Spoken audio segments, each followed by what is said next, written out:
I have highlighted the 10 November planting date as the traditional date for Southern Africa, but surely we all know that things have changed. Climate variability has pointed to changes in weather patterns that we need to address.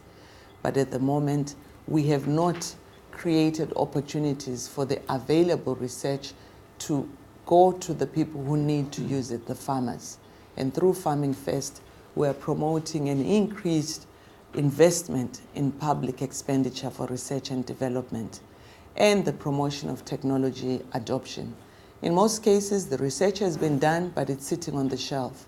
What it is lacking is a conducive environment for private sector companies that can then take up the technologies. We have looked in my organization as FANRPAN on the use of drip irrigation for our smallholder farmers, but we find that African farmers will have to pay 4 times more than what Asian farmers are paying for drip kits. And this is because there are no local artisans that can produce the kits. And this is because of the policy environment that does not create a conducive environment for private sector investment. So most of these interventions we are calling for are not just about money.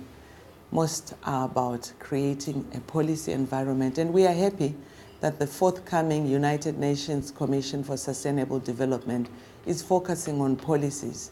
It's focusing on Africa, and it's really focusing about how can governments create a conducive environment for farmers, particularly smallholder farmers, to improve productivity in agriculture.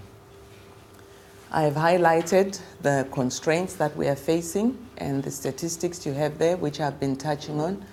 And the challenge we face is let's go back to the basics. Let's grow what we eat and at least cut down on the 19 billion US dollars that Africa is spending per year on the input of staple foods. Smallholder farmers can produce this, provided they have the right tools and the right policy environment. When it comes to Africa, Farming First is not a plan. It's the principles of how best can we grow and improve our productivity in agriculture in a sustainable manner. Africa already has a plan, the Comprehensive African Agricultural Development Plan, called CAADP, and this is anchored on 6 main principles. And we are saying Farming First is really talking to the principles in CAADP. And these are 4 key pillars where we are calling for investment in CAADP. Number 1, sustainable land and water management. Number 2, increasing market access through better infrastructure. Number 3, increasing food supply and reducing hunger. And finally, improving agricultural research and technology dissemination and adoption. Ladies and gentlemen, you'll agree with me that the Farming First principles talk to each and every one of those 4 CAADP pillars which Africa is promoting. And we are happy to see that the recent G8 conference endorsed CAADP as a plan for Africa around which all the investors have to rally. We've been good at making commitments, but we think the time is now to meet these commitments. There's been a talk about why fertilizer intensive use for Africa. Africa is currently applying on average only 8 kilograms per hectare of fertilizer. You cannot improve productivity at that level. What our heads of states have done in 2006, they committed to at least increasing by 2008 to 50 kilograms of fertilizer per hectare. This has not happened because of the financial crisis, the fuel crisis, which led to a fertilizer crisis. We find that the prices of fertilizers have jumped up, and that is why when we experienced the 120% increase in the price of maize for us in Southern Africa, those prices have not gone down a lot despite the global trend of reduced prices to up to 50%. Why? We cannot access the inputs. We do not have the financial resources. There hasn't been investment in our own fertilizer production plants in Africa to produce. So from the global markets, getting the imports into Africa on time remains a challenge because of poor infrastructure.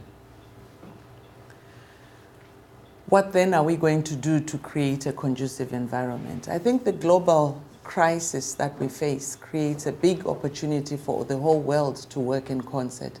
And we are happy to see that all this global talk now is being translated into financial commitments. Yes, there are many crises. There is the ongoing swine fever crisis, but we believe that we should not be diverting resources that are core for agriculture. The time is now to recover from the agricultural impasse we have faced. The farmers are willing to farm, but let's create a conducive environment, and let's make that money that has been committed be translated into a coordinated plan so that we can measure our impact and meet the MDGs by 2015, where we aim to reduce hunger and the number of people who live below the poverty line by 50%. I've talked about the challenges in Southern Africa, and really Southern Africa currently, there are two major countries that are facing hunger. Zimbabwe has been in the news, and we believe if we promote what we've put together as Farming First principles as the entry points for Zimbabwe, there is a great opportunity for Zimbabwe to spring back and be the breadbasket for the region. You're talking of a country that has put together a plan for recovery, and within its first 100 days of the plan, they are looking at inputs to be able to meet the requirements for this year's wheat and maize, which are the staples for the country. And what that calls for is, let's not look for quick fixes, let's look for sustainable agriculture. And it's key that the Farming First principles are in the forefront.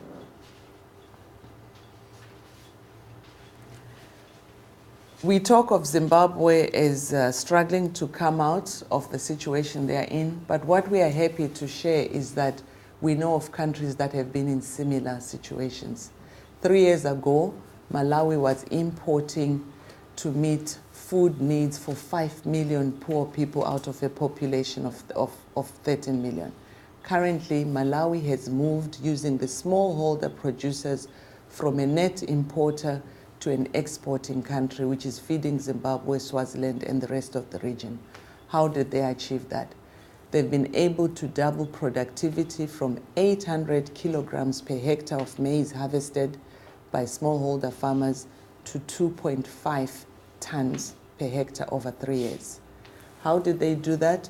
The government made an effort to improve investments in agriculture from 8% of their national budget allocation to 14%.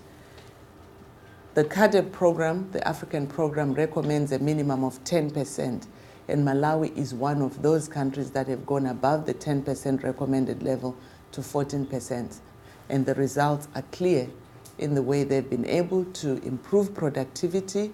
They've been able to have excess of up to 500,000 tons every year to export to the region. And this really is anchored on good policies, improved access to seed and fertilizer, and support technologies for the smallholder farmers to improve productivity. We've highlighted the statistics for Malawi, and we believe there are a lot of examples where Africa can learn from in terms of how you can put the Farming First principles to support sustainable agriculture. I would like to end up by inviting you all to join the fight against hunger by visiting our website, www.farmingfirst.org, and we would like to see you endorse our plan as we move to the United Nations Sustainable Development Conference for more endorsements. Thank you.